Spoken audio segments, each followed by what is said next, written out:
al-mu'mineen. Allah subhanahu wa ta'ala has purchased the believers, their souls. We should be I'm sold property. What do you mean you want me to go with you to that place? I'm sold. What do you mean you want me to look at that? I'm sold. I've sold myself. मज़े की बात है, अल्लाह ताला खरीदने वाला अल्लाह है. कौन नहीं अपने आप को बिकने के लिए तैयार है? Who would not love to be bought by Allah? We are slaves. We have to view ourselves, we have to have the slave mentality. It's not some type of brutal and oppressive slavery. Do not think American slave trade, transatlantic slave trade. This is the most noble thing in the world. This is the greatest maqam that any makhluk can have, is to become an abd of Allah subhanahu wa ta'ala. This verse that Allah subhanahu wa ta'ala says, I did not create humanity and jinn except for my ubudiyyah, not for ibadah. The verse does not mean that Allah ta'ala created us just for ibadah. You cannot do worship 24 hours. The verse means that Allah ta'ala created us for ubudiyyah, for us to embrace voluntarily this identity and role as the servant, the abd of the Rabb, to form this abd, the Rabb relationship, to have the faqir-Allah relationship. This is who we are. The most asl thing about us is the abd-Rabb relationship. And that is our greatest dilemma and our greatest delusion, our greatest deception. That we have forgotten these two relationships. We have forgotten our core human attributes. We don't view ourselves as faqir and as abd. Maulana Rum Rahmatullah in his Masnavi mentions the story of the servant of the king, his name was Ayaz. So Ayaz shows up at the palace to become the khadim, the abd, which is the ghulam of the king. So the king asks him that, what is your name? Ayaz says that I will be whatever you call me. That's my name. Okay. Whatever you call me, that is my name. He says, what do you do? Whatever you tell me to do, that is what I do. What will you wear? Whatever you give me, whatever dress you give me, that's what I will wear. What you eat, whatever you put in front of me, that's what I will eat. Aise gulami. That's the purpose. Maulana Rum uses poetry to explain people the Qur'an. Uses poetry to make the message hit their heart. That the purpose of that hikayah or that parable was to teach us that you have to be as perfect a servant and slave to Allah subhanahu wa ta'ala as Ayaz was.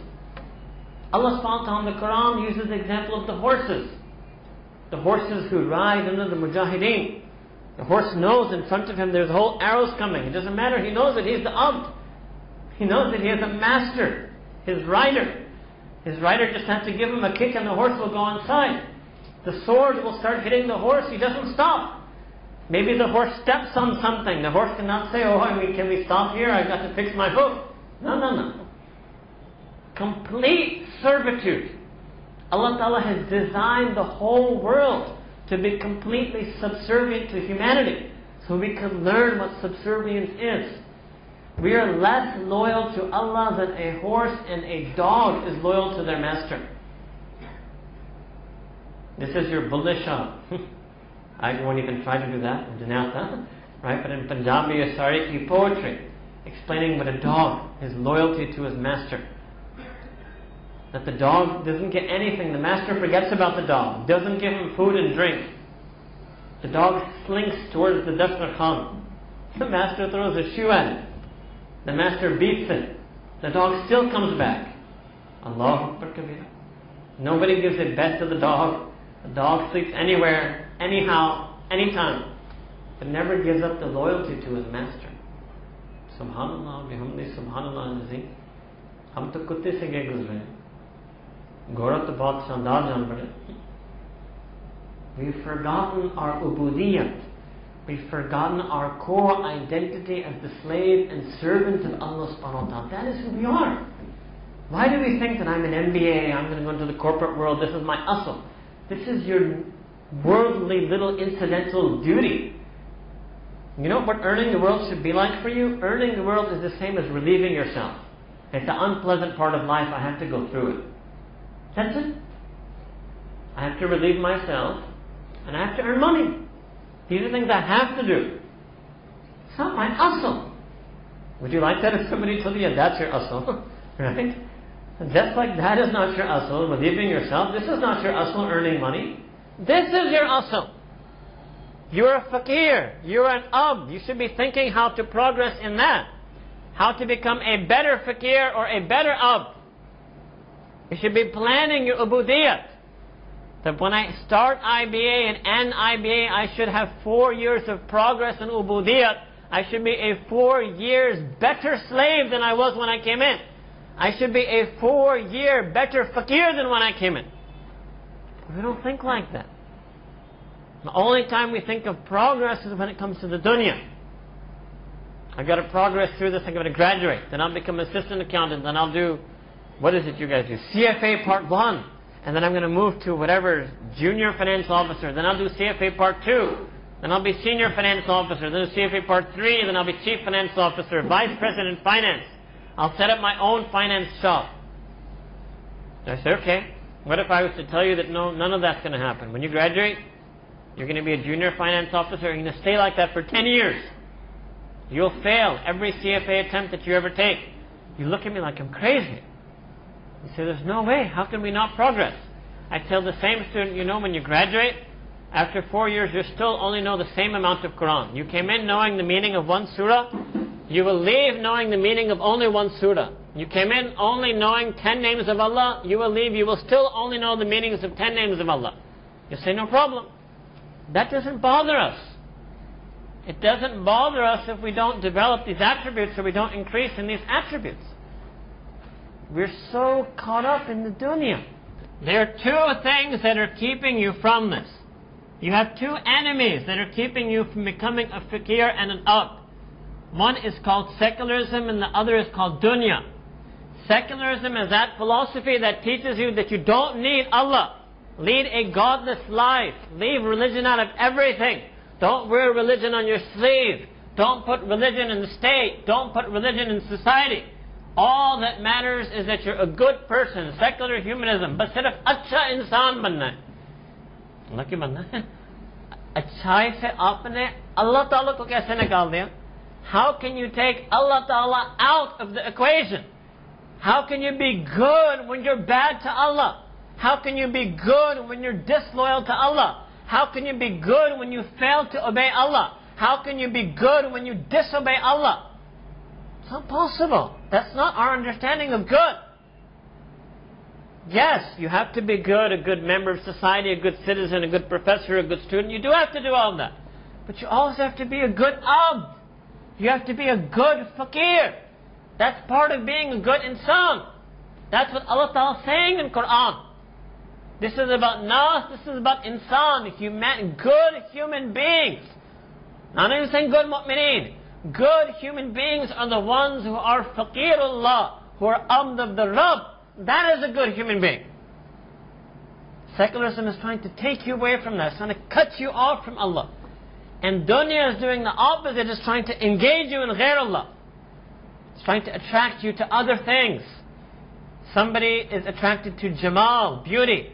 Somebody is attracted to mal, money, status, wealth, prestige, career, promotion. So there's too many forces out there.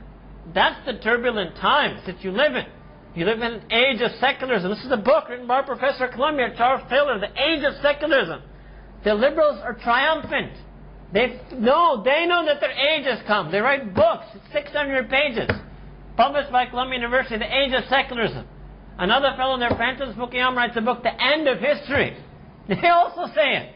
For them, the end of history is the ultimate accomplishment for them, which is your politics is democracy, your economy is capitalism, and your society is secularism. And we've reached it, and we've reached the end, the ultimate level of humanity.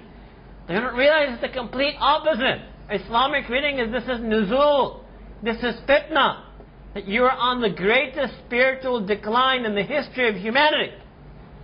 And where is that decline to be found? Not outside, within this ummah. Where is that decline to be found? Not in others, in our own hearts. We don't even have these attributes inside of us. Now you have even more of an identity.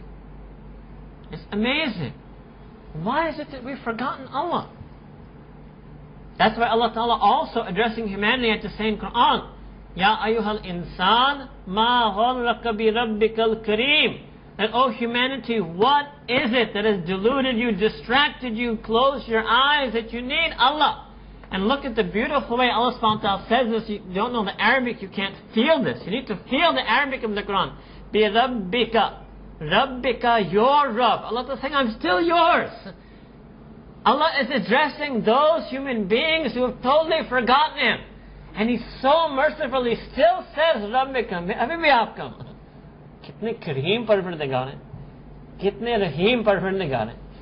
Quran में ऐसे इंसान को मुखातिब कर रहे हैं जो बिल्कुल अल्लाह ताला को छोड़ दें, फकीर बनने की चाहत भी नहीं रखते, उबूदियत या अब्दियत रखने की ख्वाहिश भी नहीं है, और अल्लाह ताला फिर उनको कह रहे हैं, रब्बिक, I'm still yours. Why have you left me? I haven't left you. You may have been unloyal to me, but I'm still loyal to you. You may have betrayed me, but I'm still sending my rizq upon you. Subhanallah wa bihamdi, subhanallah al-azim. What an azim and kareem and rahim Lord Allah subhanahu wa ta'ala is. That's a wonderful Allah. You don't know Allah. But kya bataye aapko? Allah Allah hai. Aap bas abd ban jao. And a beautiful day, Sayyidina Rasulullah sallallahu alaihi wasallam summed this up.